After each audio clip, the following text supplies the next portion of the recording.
హైడ్రాని తెచ్చిపెట్టింది.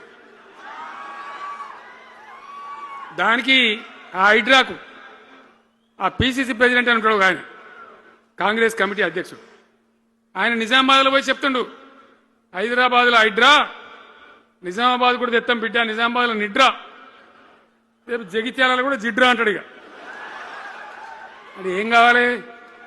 మొత్తం పేదల కొంపలన్నీ కూల్చుడేనా? కేసీఆర్ రాజ్యానికి వచ్చినప్పుడు 3.5 లక్షల మందికి పేదలు ఎక్కడ ఉన్నారో అక్కడనే పట్టాలు ఇచ్చినాం.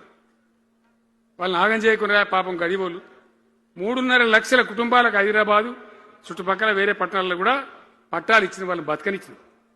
ఇలా ఏం కూలగొట్టుడు? అది పుస్తకాలు కూడా తీసుకుని పోరాటాలు చదువుకునేటి అంతే గిరితమా? నేను ఒక్కటే మాట మనం చేస్తా ఉన్నా, గ్యారంటీగా బీఆర్ఎస్ గవర్నమెంట్ వచ్చేది ఖాయం. మొట్టమొదటి రోజుల్నే ఈ ఐటాంటోని ఎత్తి అవతల వరేస్తామని చెప్పి నేను మనం చేస్తా ఉన్నా.